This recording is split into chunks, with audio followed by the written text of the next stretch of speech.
출가해서 열반까지 오늘이 마지막 날입니다. 그동안 법회에 참석해 주신 많은 불자님들께 감사 인사를 올립니다. 반갑습니다.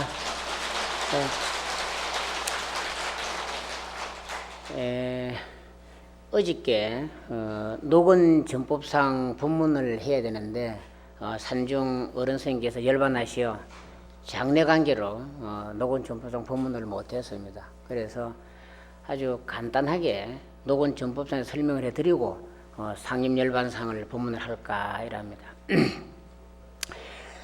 팔상 성도가 다 중요합니다. 중요한데 유독 녹은 전법상이 왜 중요하냐 그러면은 녹은 전법상을 해야 그때가 돼야 비로소 삼보의 탄생이 됩니다. 삼보의 탄생, 불법성이 탄생되는 순간입니다. 부처님께서 성도하시고 난 후에 당신이 삼매에 들어서 37 동안의 환경을 설했지만은 사람을 대상으로 법문을 하기는 녹은 전법상이 처음이었어요. 그 녹음 전법상에 교진여등 오비고에게 법문을 설하셨는데 그분들은 부처님께서 태자로 계실 적에 왕궁에 정반한 게 신하들입니다. 아들이 출가를 하니까 왕이 걱정이 돼서 가보라 그런 거예요. 그래서 모시고 살았는데 그 중간에 얘기가 많이 기니까 생략을 하고 그리고 그분들을 위해서 녹은 전법상에 가서 법문을 합니다.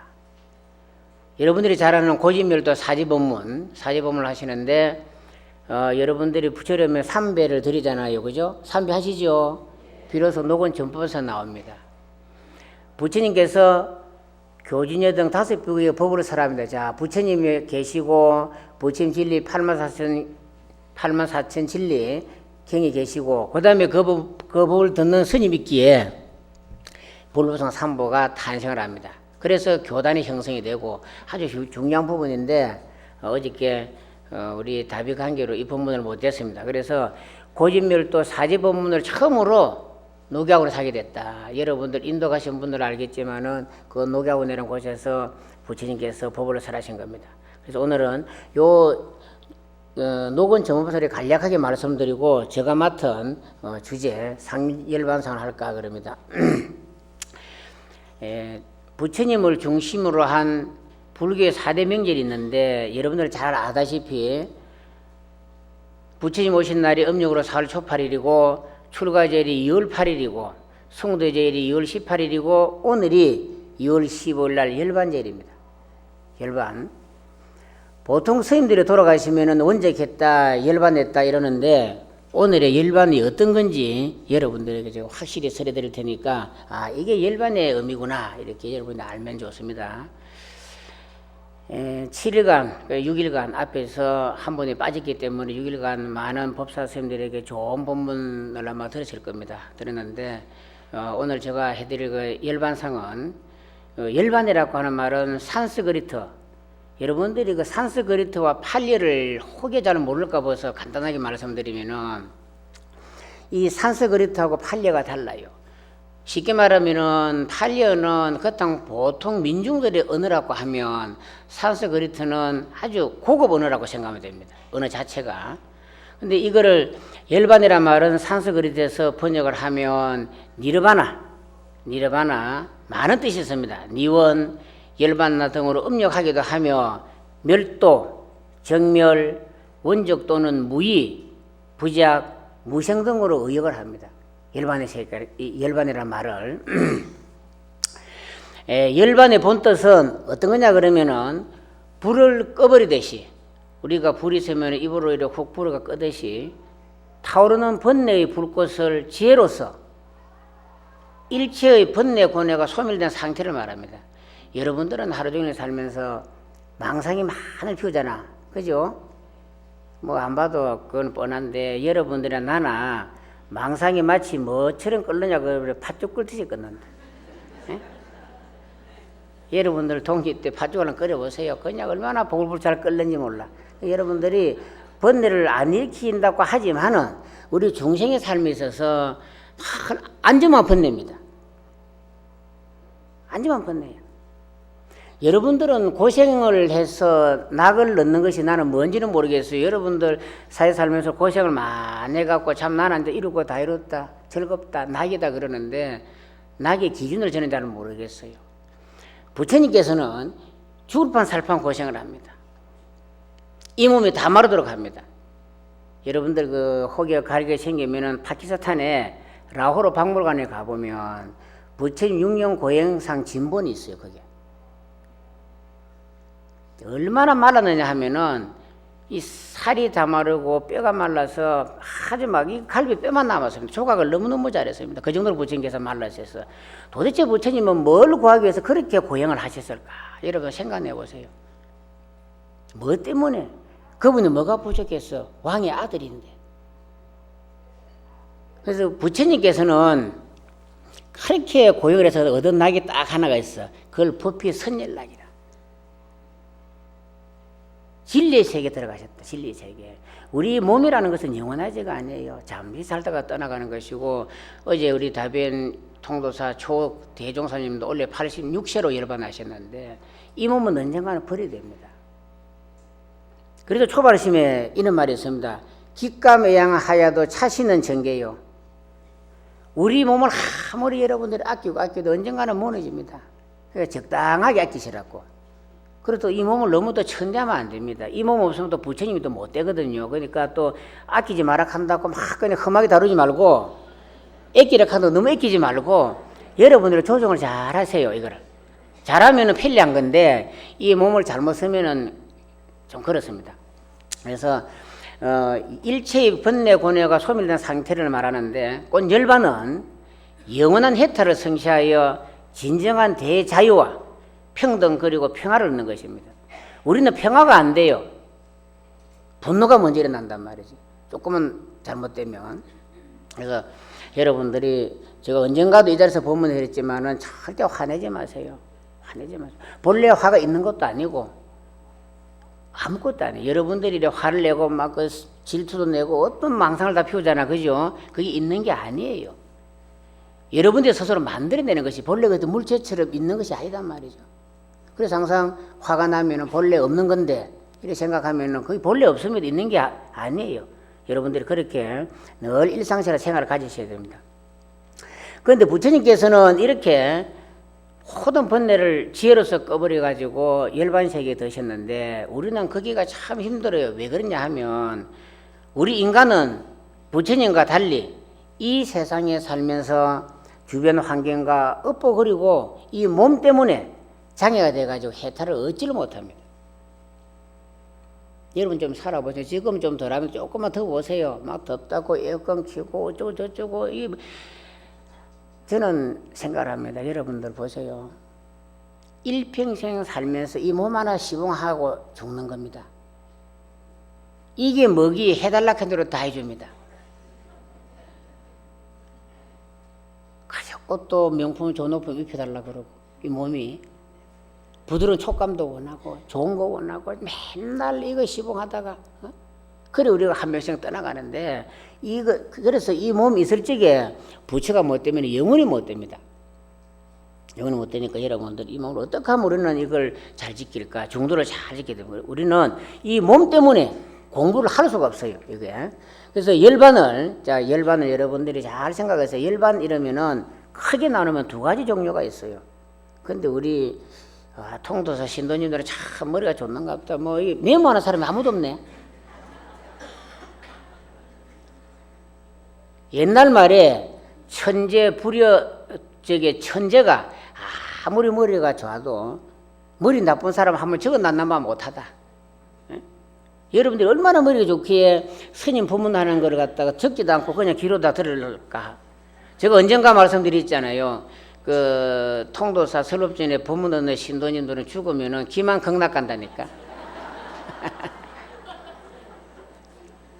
맨날 듣기만 하고 그러니까는 기만 극락에 다 가가 있습니다. 다음에 한번 가보세요. 예? 거기에 기가 있거든. 극락 가면 기가 있습니다. 그래서 그냥 찾으시면 돼. 열반이 두 가지가 있어요. 보통 열반했다 그랬을 때 두 가지가 뭐냐 그러면은 하나는 무여열반이고 두 번째는 유여열반입니다. 자, 한번 해보면 무여열반, 유여열반, 무와 유입니다. 이게 뭐냐 그러면은 무여열반은 이 몸을 버리고 업보가 닿을 때 비로소 진정한 해탈을 이룬다고 해서 그때를 무여열반이라고 하고, 유여열반은 마음은 깨달았어요. 깨달았는데 아직 이 몸이 있어. 몸이 있기 때문에 마음을 깨달았고 하더라도 이 몸 때문에 고통을 받고 완전한 열반에 못 이뤘다. 이것이 바로 유여열반이, 쉽게 말하면. 부처님께서도 마지막 공양을 받아서 굉장히 고통스러워 하십니다. 그게 돼지고기에 독버섯이 들었다 그러는데 경전상으로는 그걸 부처님께서 알고 드십니다. 그게 순타의 마지막 공양입니다. 부처님은요 그걸 알아도 드세요. 우리는 안 먹지만은. 왜냐 그러면은 부처님한테 공양을 올리면은 그 복이 한량이 없습니다. 여러분들 보니까 원주실에 이 과일이고 떡이고 쭉 공양 올리시대요. 그거 복이 이름 말할 수가 없습니다. 뭐 금생에 복을 지어봤더니 말든지 하지. 제가 가끔 원주실에 들어가 보면은 어느 날 떡 올려주세요, 관음전에 올려주세요 이래서 샀는데 그 관음전만 올리지 말고 부침도 올리고 저 지장전도 올리고 없는 데 있잖아요. 명부전도 올리고 이래 됐긴데 뭐 관세음보살은 좋다 하는데 그것만 내 올려서 그 우째도 안 먹는 걸 갖다가 저게 저 산신각은 외롭거든 사실은. 그것도 공양을 올리고 좋을 낀데 남이 좋다 하는데 그 자리만 올린다. 그 자리. 에? 여러분들이 공양을 골고루 올립니다. 몸이 아픈 사람은 약사전에 공양 올리고, 오래 살고 싶거든 저 아미타전에 가서 공양을 올리고, 또 내가 갑자기 뭐 급한 성취하고 싶다. 뭐 아들 딸이 장가를 갔는데 얼른 아들 뭐 손자 손녀가 잘 안 나온다. 이러면은 응진전에 가서 또는 산신각에 가서 공양 올리면은 막 한 달 안에 아가 바로 나온다. 응? 응? 그러니까 여러분들이 꼭 많이 남이 올리는데 굳이 올리려고 할 필요 없습니다. 여러분들이 봐가지고 공양을 고루 그렇게 올려주는 게 좋습니다. 그래서 부처님께서는 이미 성불 하시고 난 그날부터 유여열반에 드신 거예요. 마음이 깨달았기 때문에. 우리는 그렇지를 못합니다. 그래서 여러분들이 한 번 더 기억할 게 뭐냐 그러면 열반이라고 하는 의미는 꼭 죽음을 가지고 열반이라고 하지를 아니한다는 것을 알아야 됩니다. 어떤 거냐 그러면은 열반의 정의는 모든 번뇌가 사라진 상태를 말한 것이지 죽음의 의미만 가지고는 열반이라고 말한 것이 아니다 말입니다. 아시겠어요? 내가 죽거나 살거나 간에 열반의 의미는 살아있어도 열반에 들 수가 있어요. 이때는 유여열반이라고 해요. 이 몸을 버릴 적에가 무여열반인데 살아있어도 내가 번뇌가 없으면 이 자체가 열반의 세계예요. 꼭 사람이 뭐 열반하니까 죽은 걸만 생각하는데 그게 아닙니다. 죽거나 살거나 상관이 없어요. 그래서 여러분들이 내가 번뇌가 없으면 이 자체가 열반이고 죽었어도 열반이고 그렇습니다. 아시겠죠? 꼭 여러분들이 열반했다 그러면 죽었다라고 생각하는데 여러분들이 이 몸 가지고 열반에 하면 너무 좋습니다. 살아생전에 열반에 드시면 얼마나 좋겠어요. 남은 번뇌를 일으키는데 나는 일체 번뇌가 없어. 남은 구하는 게 말이야. 나는 일체 구하는 것도 없고 남을 원망도 하지 아니하고 그렇게 평온한 마음으로 살아가면은 그 자체가 열반의 세계입니다. 열반의 세계. 그래서 부처님께서는 도솔천 내원궁에 호명고사로 계시다 사바세계에 강림을 하시어 생로병사에 대해서 깊이 생각합니다. 생로병사. 여러분들은 가끔 생각합니까? 어쩝니까? 모르고 싶다. 그냥 아프면 병원에부터 먼저 가잖아요. 그 생로병사를 생각을 잘 안 하실 것 같은데요. 합니까? 생로병사. 여러분들 이 업이 얼마나 많느냐 그러면 제가 또 얘기를 해드리지. 제가 항상 말씀하시잖아요. 저는 항상 실화만 말한다고. 에? 제가 오래전에 30년 전에 울산 태화사 주지를 할 적에 그 옆에 횟집이 하나 있어요. 이 직업이 얼마나 중요한지 몰라요, 여러분들. 직업 중에 항상 축복을 받는 직업이 있는가 하면은 항상 살생하는 직업이 있어요. 그 횟집 하는 그 보살님은 먹고 살려고 하지만은 눈만 뜨면은 생명을 죽이는 거예요. 수많은 생명을 죽인다, 이게. 첫째는 생명을 죽이면은 내가 단명보를 받고 자비심이 끊어지고 내 아들, 딸들이 빨리 죽어요. 그 반대로 방생을 하면은 수명이 길어지고 병이 없고 그렇습니다. 그런데 그 옆집에 제가 살던 그 절에서 얼마 가면 횟집 안에 있는데 저는 그런 거 처음 봤어요. 딸이 났어요. 딸이 났는데 제가 내가 그때 볼 때는 초등학생인데 그 애는 하루 종일 맥주만 먹고 살아요. 밥을 못 먹어요. 그런 애 본 적 없죠? 있습니까? 희한하다 그죠? 보살님 못 보는 거 저는 보는 거예요. 그 애는 아마 지금 죽어 사는지 모르겠는데 주식이 맥주입니다. 그 외에는 먹지는 못합니다. 그래서 제가 그 부분에 그랬어요. 살생을 그만하고 집을 좀 바꿔봐라. 눈만 뜨면 죽입니다. 근데 여러분들이 살생은 안 하는 게 참 좋습니다. 안 하는 것이. 그래서 부처님께서는 생로병사를 깊이 생각했다. 생로병사, 태어나고 늙고 병들고 죽는 거. 이게 도대체 뭘까? 이게 뭘까? 그래서 부처님께서 출가하시고 승부를 하고 난 후에 45년을 많은 법문을 하십니다. 걸어서 또 걸어서. 지금은 차가 있지만 그 당시에는 걷는 것밖에 없습니다. 그래서 부처님께서 45년 법문을 하시고 80세가 되던 해에 아론 존자에게 이렇게 말합니다. 나는 이미 모든 법을 다 설했고 내게는 비밀도 없다.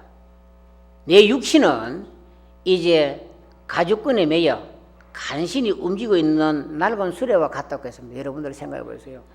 우리의 몸을 가죽이 딱 둘러싸고 있는 겁니다. 그걸 못 느낍니까? 여러분들 우리 인체에 그 구멍이 몇 개인 줄 혹시 알으세요? 몇 개예요? 90입니다. 구멍이 9개가 있어요. 여러분들 지금부터 한번 세어보세요. 9개인가 아닌가? 이게 우리 인체가 가죽을 딱 둘러싸가지고 9구멍을 뚫어놨는데 그거 안 뚫어놓으면 죽어요. 숨을 쉴 수가 없고 버릴 수가 없는 거예요. 이게. 그래서 부처님께서 이 비유를 들으시잖아요. 마치 내 몸이 가죽끈에 겨우 이렇게 매가 있는 것 같다. 아주 표현도 참 잘하세요. 부처님이 시도 정말 잘 쓰일 것 같아, 이게. 그래서 제자들에게 다음같이 마지막 설법을 하십니다. 자, 이거는 여러분들이 같이 한번 따라 해보면 좋습니다. 이거는 열반경에 나오는 소리입니다. 자, 제가 한 거 읽으면 여러분들 흔히 많이 들었던 자등명 법등명이라는 법문인데 이것이 부처님의 최후 법문입니다. 자, 한번 해봅니다. 자기 자신을 등불로 삼고 자기 자신에 의지하라. 진리를 의지하고 진리를 서석으로 삼아라. 진리는 영원히 꺼지지 않는 등불이 되리라. 이 밖에 다른 것에 의지해서는 안 된다. 이게 마지막 법문이에요. 이게 부처님께서 45년간 법문을 하시다가 이제는 늙어서 못해요. 연세도 들으시고 힘도 없고 이래서 이 법문을 마지막으로 하시고 부처님께서 열반이 되십니다.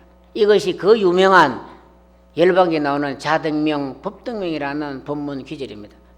이게 그래서 이 말세에는요 정말 좋은 스승 만나기 어렵습니다. 스승도 눈이 어둡고 나도 어두운데 의지할 곳이 없습니다. 그래서 항상 내 자신을 등불로 삼고 자기 자신을 의지하고 부처님 진리를 의지하고 진리를 스승으로 삼고 그래야 이제 다른 건 의지할 게 아무것도 없어요. 이게 그래서 이게 부처님의 저술법이고 부처님께서 다시 말합니다. 내가 열반한 후에는 내가 말한 가르침이 곧 너희들의 스승이 될 것이다. 이게 바로 8만 대장경이에요. 스님들이 올라와서 법문을 설해드리잖아요. 그죠? 이 법문은 스님들이 올라와서 하는 이 말들은 전부 다 경전을 보고 하는 말들이에요. 스님이 자기 마음대로 하면 이거는 잘못된 겁니다. 오로지 경전 의지해서 법문을 설해드려야 됩니다. 이게. 그래서 또 당부를 마지막으로 한 번 더 합니다. 게으르지 말고 부지런히 정진하여라. 여러분 게으르면 절대 안 됩니다. 이 세상에 게으르가 잘 사는 사람 아무도 없습니다. 저 바깥에 거리에 있는 노숙자들 또는 못 사는 사람들 이 사람들이요 부자 될 짓을 안 합니다. 부자가 그냥 됩니까? 남 놀 때 일하고 남 잘 때 일하고 이래서 부자가 되는 것이지 무다히 부자가 되느냐 그게. 그래서 부처님께서 마지막으로 게으르지 말고 부지런히 정진해라 이 말씀을 마치고 부처님께 열반이 되십니다. 이게 상임열반상이에요. 근데 말씀 달라 그러면은 뭐 보리 속에 두 나무 붙으니 그거는 지엽적 얘기고, 열반의 의미는 아까 말씀드렸잖아요. 열반의 의미는 내가 깨달았을 적에, 깨달으면은 내가 살아서 걸어 다니도 그 자체가 열반이고 꼭 죽었으면 열반이 아니다 이런 얘기입니다. 부처님께 열반이 되시고 난 후에 화장을 하게 됩니다. 여러분들 잘 아시겠지만은 부처님께서 화장을 하는데 제자들이 불을 붙입니다. 관에 불이 안 붙습니다. 뭐 휘발을 한번 뿌리고 붙여도 불이 안 붙어요. 그래서 부처님께서는 스스로 화강삼昧 되십니다.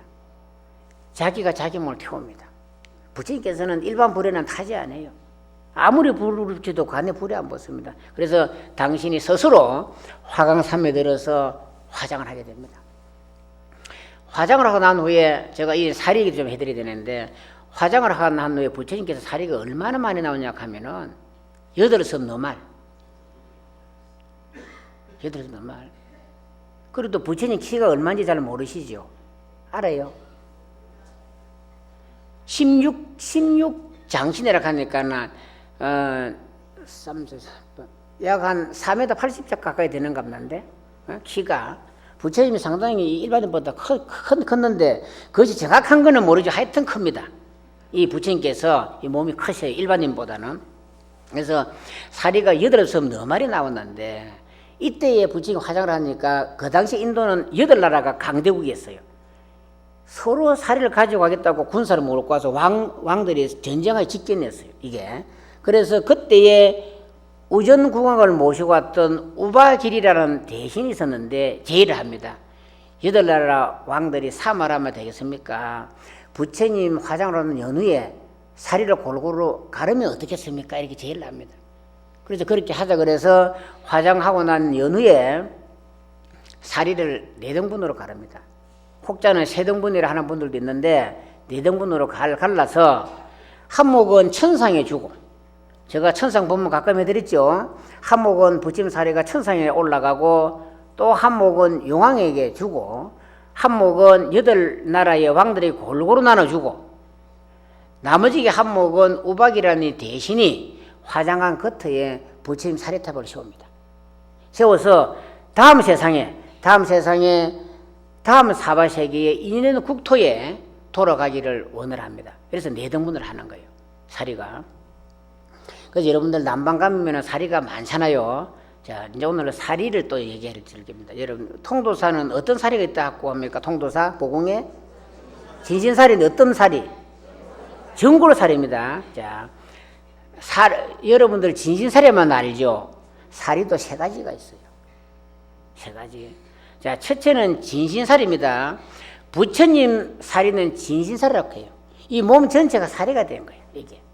됐는데, 통도사 보공에 있는 사리는 정골사리, 통도사 예불의 정골사리 자비보탑이라잖아, 이게. 그래서 부처님의 머리 부분에 사리가 와 있다, 이런 얘기입니다, 이게. 여러분들 부처님 이빨 몇 개인지 모르죠? 부처님 이빨. 우리가 보통 사람이 이빨이 잘생긴 사람이 32개쯤 있어요. 오늘 그걸 보고 한번 쉬어보세요, 봐가지고. 네? 저는 안 봐도 압니다, 그거를. 이빨이 조금이 잘생긴 사람이라 32개가 납니다. 부처님 이빨은 우리보다는 많아요. 여러분들 강원도 금봉사 가면 부처님이 치아사리가 있어요, 그게. 근데 사리가, 부처님 사리는 진신사리라고 하고, 또 그 다음에는 법신사리가 있어요. 법신사리는 부처님 진리, 즉 8만 대장경을 법신사리라고 합니다. 여러분들 집에다가 경전을 모시나면 부처님 사리를 모시는 거랑 똑같습니다. 그래서 경전을 모시거들랑 항상 높은 자리에 놔놓고 책상에 놔놓고 이래야 되는데, 혹여 경전의 방바닥에 있는데 그걸 경전을 타고 넘으면은 다음 생이 뭐 되는지는 모르죠. 예? 옳지. 그래 물으셔야지. 부처님 경전을 이렇게 넘고 다니면은요, 다음 생에 난장이 복을 받고 태어납니다. 그건 여러분들 알아서 하세요, 다음부터. 그래서 경전을 이렇게 넘고 다니지 절대 마세요. 이 경전을 넘고 다니면 다음 생에 난장이 업보를 받고 태어난다. 이게. 그리고 또 금생에 암만 많은 사람들은 또 그것이 또 비슷한 복을 받아 태어납니다. 여러분들도 그런 하지 말고 암만도 많이 부르지 마시고 그러세요. 그리고 세 번째는 세신살이라 그럽니다. 자, 따라옵니다. 첫 번째는 진신살이, 두 번째는 법신살이, 세 번째는 세신살이. 이게 세신살이가 뭐냐고 하면은 지금 어저께 장례치른 큰 스님 저 답의하고 있거든요. 이제 화장을 다 해서 이렇게 이제 고르잖아요. 거기서 나오는 사리를 세신살이라고 한다. 이 말이에요. 이게. 그러니까 부처님 사료와는 달라, 이게. 그리고 또 하나 통도사는 하나 있습니다. 여러분, 통도사는요, 아무리 큰 스님 열받나셔도 사리가 안 나옵니다. 혹자가 말합니다. 통도사는 뭐 도인이 없나 이랍니다. 아닙니다. 통도사는 부처님의 진신살이 있기 때문에 사리가 안 나옵니다. 뭐 해인사 같은데 송광사는 가끔 사리가 출연합니다. 근데 통도사는 사도를 사리를 거둬 가버립니다. 안 나옵니다. 그래서 통도사만 유독하게 사리가 안 나옵니다. 이게 왜냐 그러면은 그 하늘에 찬란한 저 태양빛에는 반딧불이 많고 필요가 없는 거예요. 안 그래요? 부처님의 진사리가 있는데 다른 사리가 뭐가 필요하냐고. 아무 필요가 없는데. 그래서 사리가 나오질 않는 겁니다. 그래서 스님들이 열반하시고 나서 습고를 해서 거기서 나오는 사리를 세신사리라고 한다. 그래 통도사는 정밀봉이기 때문에 이거는 진신사리 보탑이다. 정말 여러분들은 복이 많으신 거예요. 그래서 부처님께서 본래 부처님 정명이 백세예요. 여러분들은 정명을 잘 모르시죠? 언제 죽을 건지. 저는 저를 관찰하니까는 88에 죽을 것 같아요. 네? 여러분 그거 잘 안 보시는가 봐. 가만히 생각해 보면 내가 언제 죽게 됐다 그러면 가는데 저는 보니까는 88세에 저도 인멸할 것 같은데 여러분들 기도도 많이 해서 자기 죽는 날 한번 봐보세요. 부처님께서는 본래 정명이 100세인데 80에 돌아가십니다. 그거 왜 그렇게 했어요? 혹시 아는 분 계세요? 또 말을 하면 가만히 있대. 응? 왜 그러냐 하면은 부처님께서는 본래 정명이 100세예요. 100세인데 80을 사시고 열반을 드시고 자기의 복을 20년간 남겨놨어요. 자, 여러분 한번 봐보세요.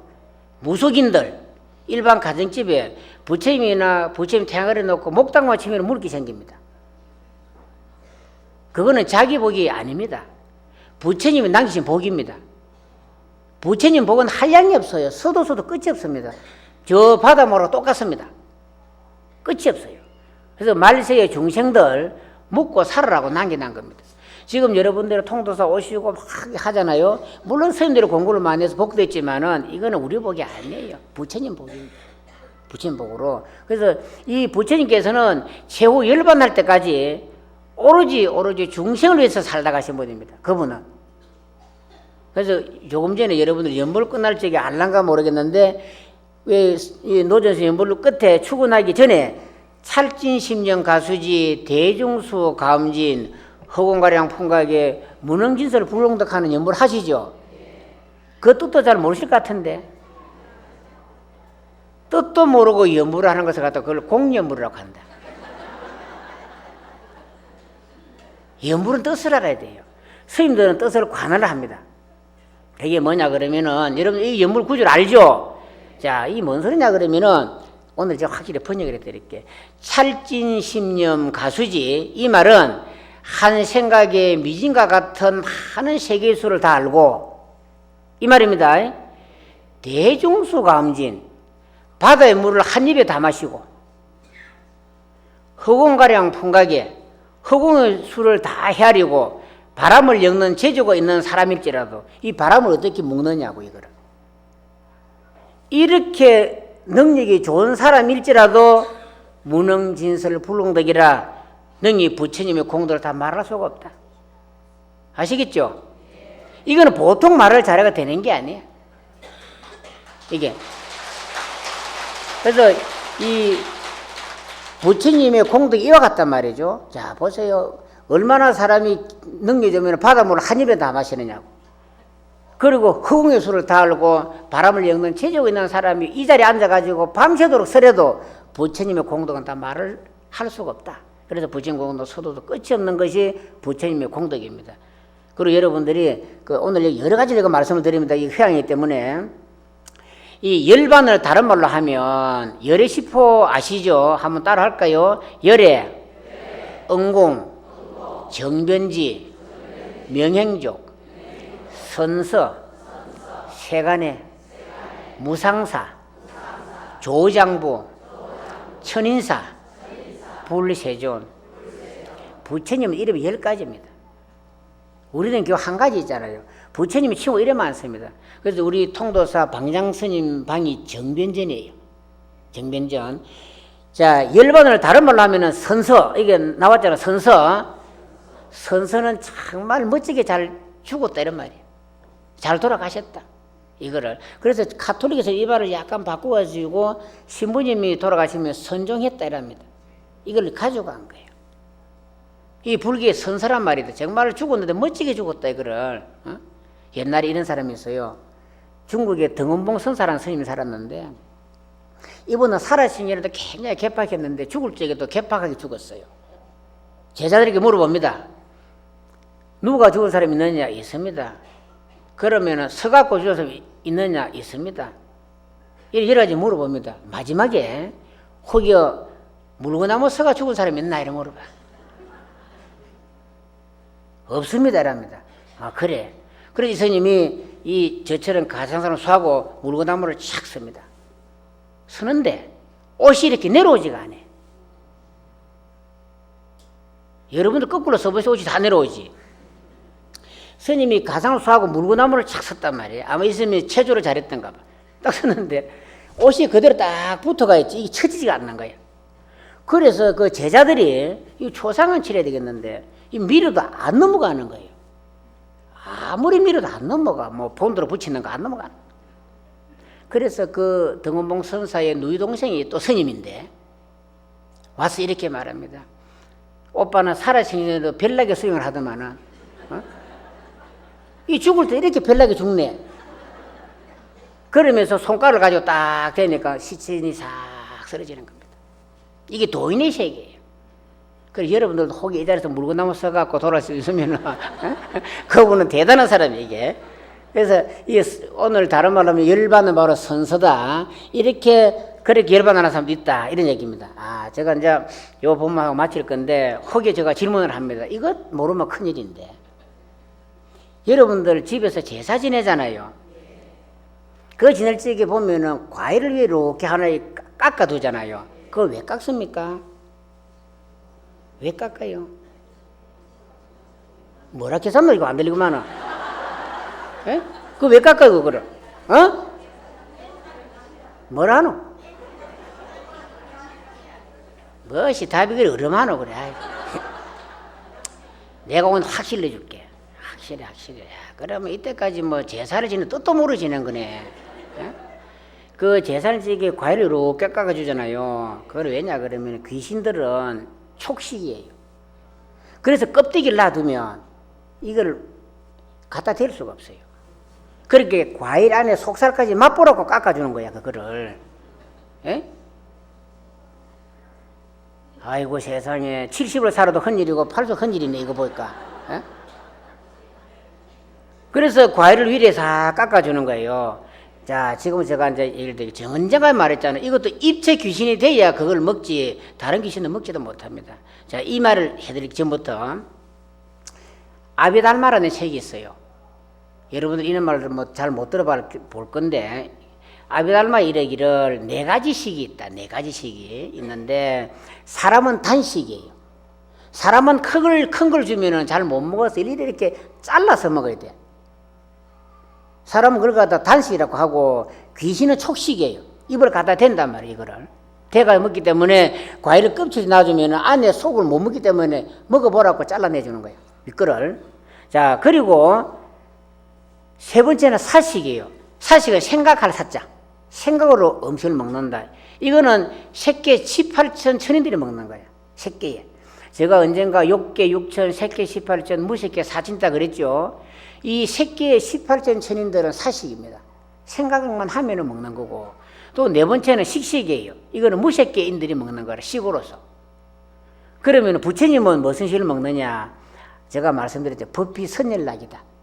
법이나 굳이 말도 안 되는 말 보시보면은 부처님을 굳이 뭘로 먹느냐 하면 아마 견식이 좋겠다. 보는 게 식이야. 보는 게 먹는 건데 그거는 그냥 붙이는 것이고, 진짜 부처님 먹는 식은 법이 선열식입니다.